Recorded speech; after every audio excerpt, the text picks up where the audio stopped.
Hello, this is Dave, and welcome to Equity Story. And as normal, this is just a general share advice and not personal. And welcome, Mr. Wolfie. I hope you had a good weekend, Wolf. Yes, pretty good, but bloody hot. Yeah, tell me something. Poland are getting more and more into the war, aren't they? Yeah, well, I think they're building up their forces. Oh. Have you not? You not had a phone call? No, I haven't yet, but I suppose I think you want to be prepared once Russia moves further to the west. Because I think give you a gun, I think the Russians would be absolutely petrified.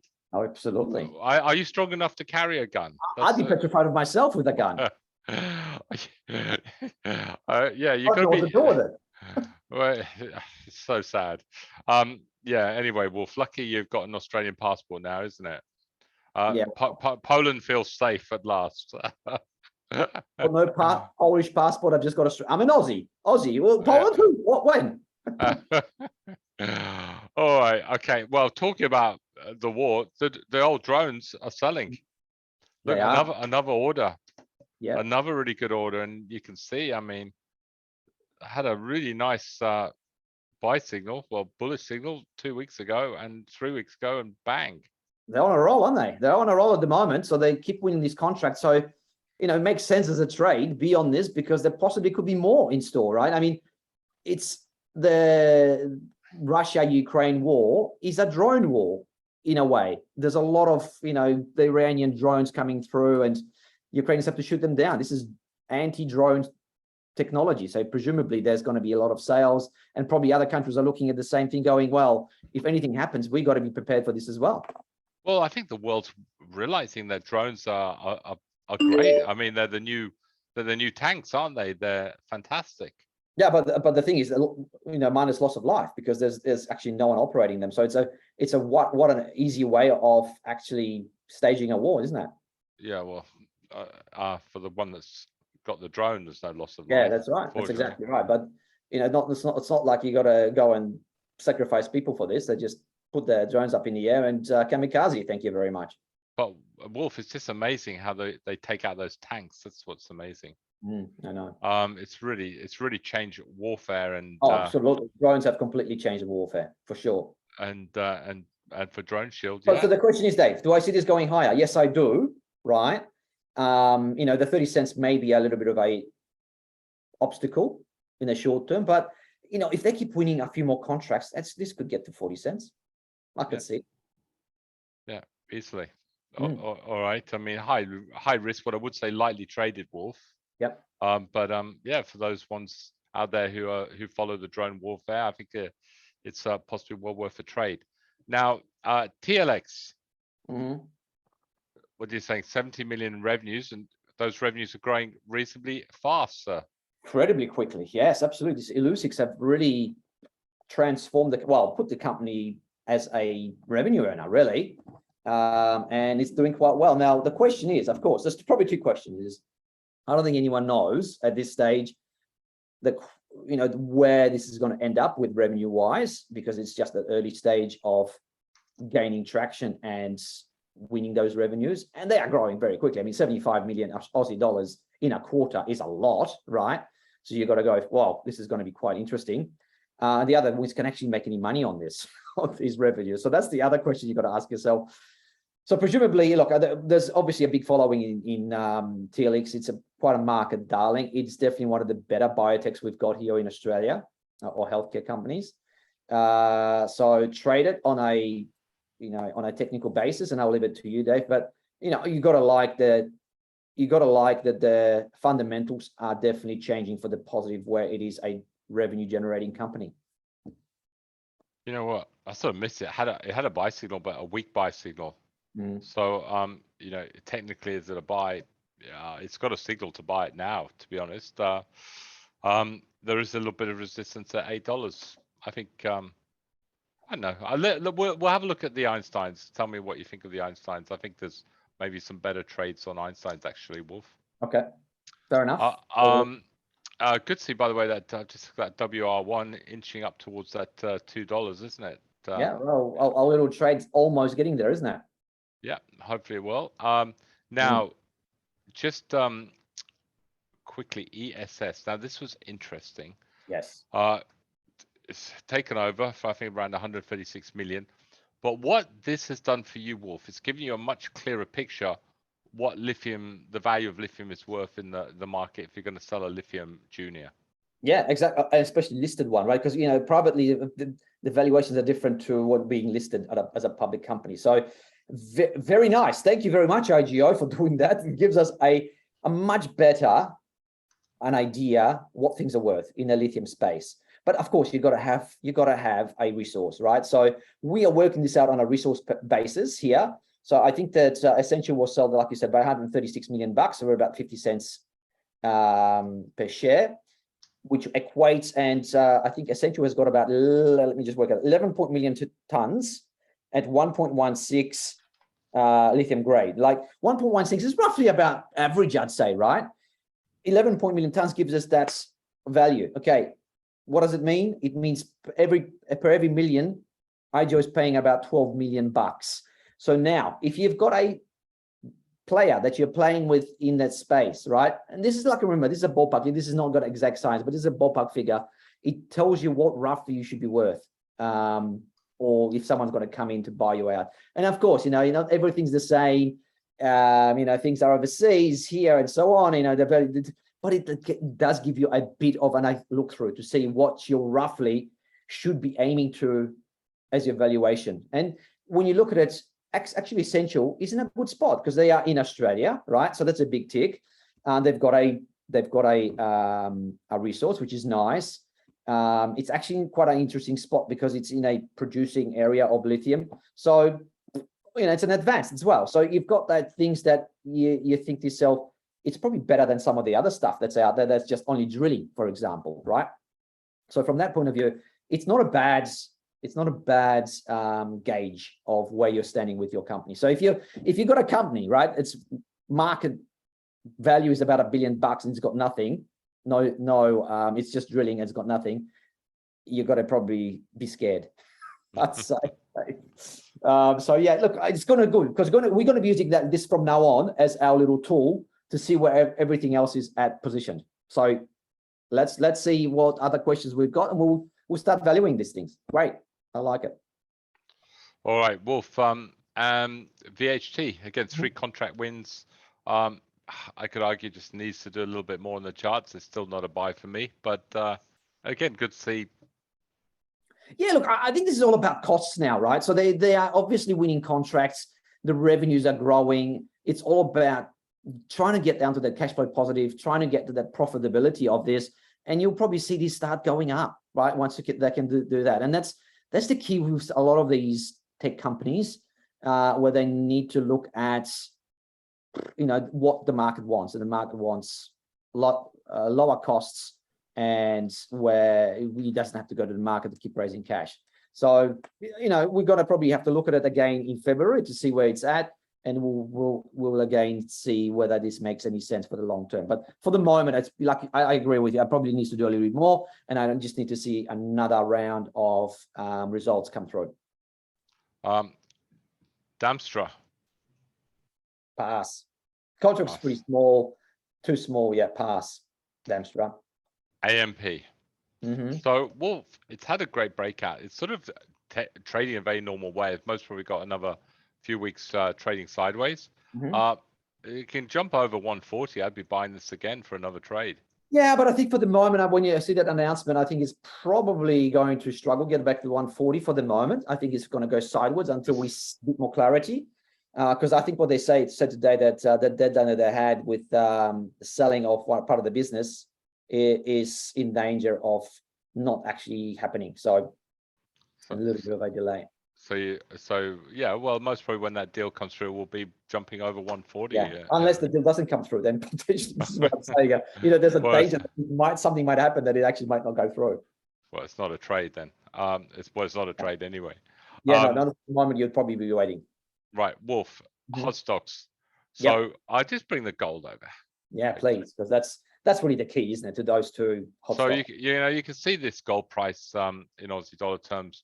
It hit that massive high, all-time high in August 2020, where it went as high as 2,850. It's about 120 bucks away from that. I mean, in Aussie dollar terms, it's looking absolutely superb.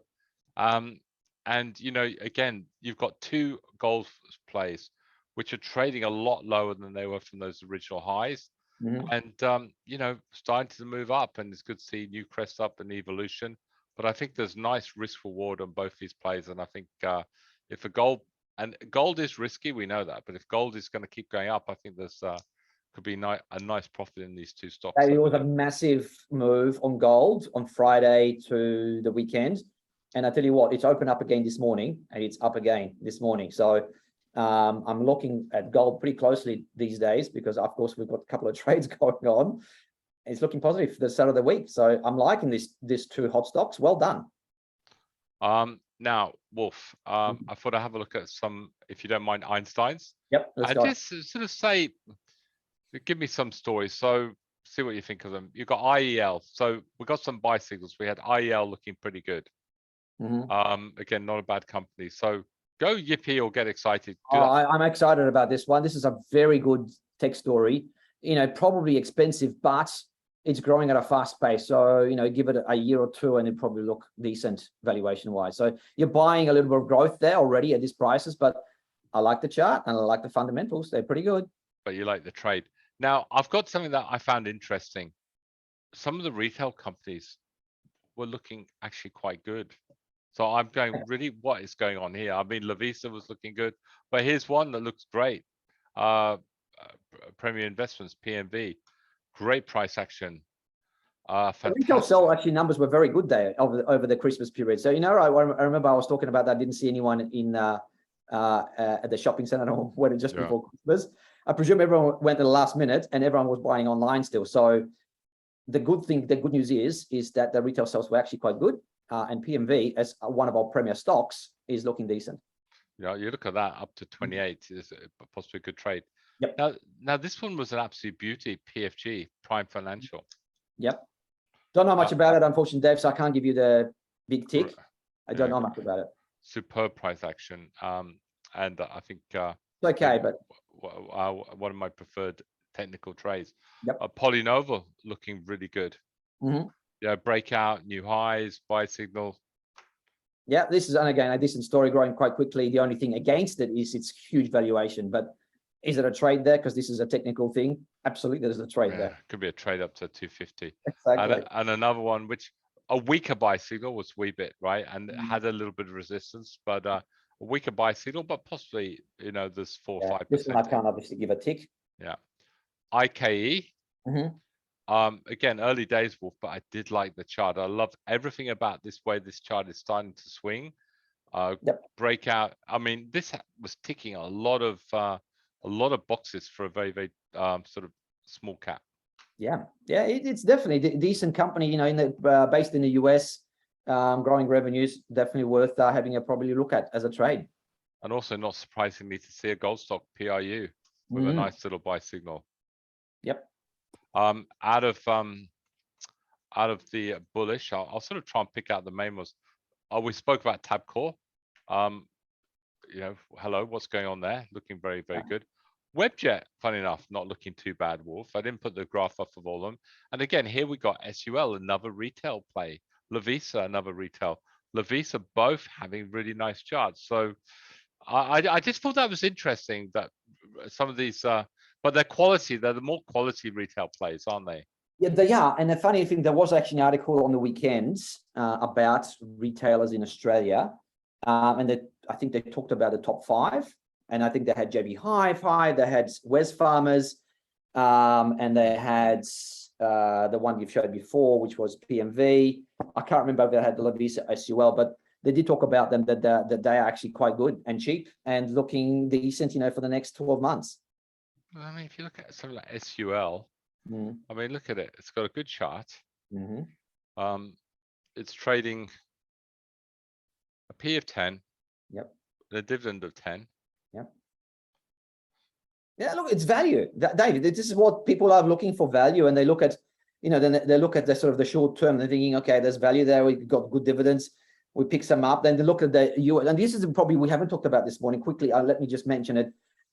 the US numbers on, I think, wages and some of the other indicators for inflation were very positive. That's why the market went berserko on Friday, right, in the US, and possibly indications that the tightening by the Feds, might obviously it is off a bit, so we're not going to have that 0.75, 0.5. Maybe we'll start slowing down a bit with that. And also the good news is potentially that it might be a soft landing in the US. It might not be a hard, huge recession type stuff. So it's all positive. That's why the market was pretty excited on Friday. We'll see what happens. Of course, it's a little bit early to be super excited, but I like it, Dave. I'm positive. Well, Wolf, we can have a country that still is in deflation. You can have inflation and and the economy can be sort of stagnate, but it doesn't mean it's going to be a recession. It doesn't mean it's the end of the world. Yes, exactly. Yeah, right. So, which is interesting, isn't it? It's yes. So look, I think the market reaction on Friday, this could potentially keep going for a little while, Dave. And we'll have a little bit of a rally in January because we had a pretty poor December. It's interesting, isn't it? Remember I said to you the charts in December were going to get higher in January? Yeah, well, there you go. I mean, set up. The numbers are putting it this exactly up. Sometimes you look at the charting and you think, really, come on, Dave. Yeah, the technicals are saying that, and the world. But anyway, could be again. Again, Lavisa looking good. I had your gin in there, obviously looking good. There you go, Wolf. That's another retailer. Again, a great looking chart. I mean, actually, what I like. I mean, it's been in a bad downturn, but look at this at 178. This was trading with 240. It's shoes, like you said. We always need shoes. So, and there you go, Maya sticking its nose in again. And do you remember how Maya had a great run for us last year as well, and went through that beautiful buy signal? And you're going, really? Can Maya keep on going? And bang! So well, it's interesting, isn't it? If retail is starting to look good, I think the market's telling you that the interest rate rises are going to slow down significantly. Coal was over 400 on the weekend, I saw, and SMR looking good. Yep. We had RNU. We had some smaller ones here. Hub looked good, Wolf. PDL, little Pendle, little small cap, I thought looked very, very good. SEQ looked very good. CUV looked excellent chart. Got all through that last bit of resistance. Absolutely love this one, and this is the story can, if you look at it from a technical point of view, can really run. What's obviously a little bit more risk now, Wolf. This is the one that I'm going to have a laugh with you about. NEU. I mean, really, come on, baby. This is like, what is going on here? It's remember, it's expensive here, and it can run expensive. And now look, breakout, not far off a buy signal, bullish.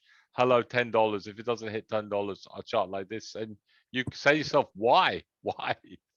There must be some retail type FOMO effect in this, because the 1.1 billion bucks, really no revenues to speak of. I don't know, Dave. I don't know what's going on. Now, this could be another pull over type stuff, right? Can go up to 2 billion, for example. Yeah, and then go down. Exactly. I mean, and again, you've got to understand that the market's loving it. It's going up, but if you're going to trade it, a really tight stop. ARX looking good. Well, this has been looking good for a while now. We've been talking about it ever since it had that little breakout. PIQ.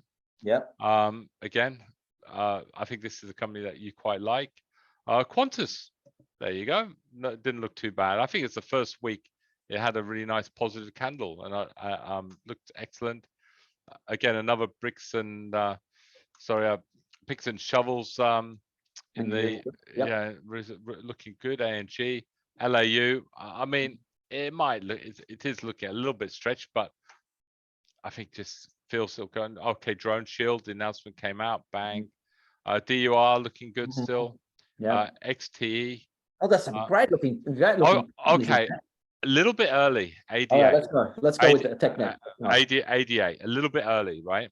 But it did everything right. Let's see what it's doing today, this ADA, because we like to trade quality stories if we can. So okay, so that's what we had, Wolf. And I would say, jump back over the water level, good green candle, ticking. Look, beautiful exhaustion pattern, right? So that's the way you move. I get it. Big bounce up. Interesting. Interesting, isn't it? I think it's well worth a punt here, to be honest. We got the quarterlies right now, right? They could update quite positively. So I think this is well worth a fairly good risk reward trade for me, because you've got a nice stop, Dave, and you've got this $9 to play with. So you've got 10% plus. Well, let's put this. I think you target 890, don't you, with a stop at 790. I mean, I think you've got a nice little trade there. A beautiful trade, actually. Yeah, I tell you what, I thought you'd like that when I saw it. And I apologize, I didn't put preferred trade. No, that's okay. SLX, CIA again. I saw Arnold up again. This is crazy, eh? Yeah, I mean, I wonder what they're doing this morning. Let's have a look at it. So Arnold was up 2 or 3%. It opened a little bit lower. 118 at the moment. Yeah, it's up for the day. It opened a little bit lower. So you know what? That's interesting, isn't it? That again, that makes that move last week even more suspicious, doesn't it? Oh, those charts, I tell you. Because you know what was happening going towards the close on Friday, people were just buying and buying and buying. Exactly. So look, the question is, Dave, what do? Do you $8? Do you have a touch below, or would you take a profit? Listen, I think while Arnold's holding up, I'm holding it. All right.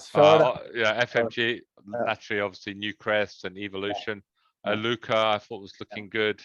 SFR, I thought looked very, very good. SHN, which we spoke about last week. DEG. I mean. Hey, can I just say something, right? If you were sitting on cash for a long time in 2022, I think it's time to have a look at deploying some of the cash. Even though we might still have a bit of volatility, we've already had 1 year of terrible prices. I mean, what are the chances of having another really bad year? I think are much lower than we had one bad year, right? We don't normally have 2 bad years in a row. So I reckon you got to start looking at, especially when some of these, there's lots of value stocks out there. There's stuff that's been smashed, and now it's starting to look a little bit more interesting. You like your 88s and stuff. I tell you what, if I started in cash, I'd be starting deploying this cash in the first few weeks of January, with the view that by the end of the year, you might be sitting on some pretty interesting gains. Yeah, listen, Wolf, there's more here. I still like that WOR1 still look good, and so does Lin. I mean, if you look at those charts, you're buying them. Yep. SDV, maybe a bit of resistance, but look at that VYS, PPX. So these are a little bit more risky. So just be careful of the higher risk ones, guys. They're more risky, tighten stop losses. But again, it was good to see plenty of interesting areas to make money.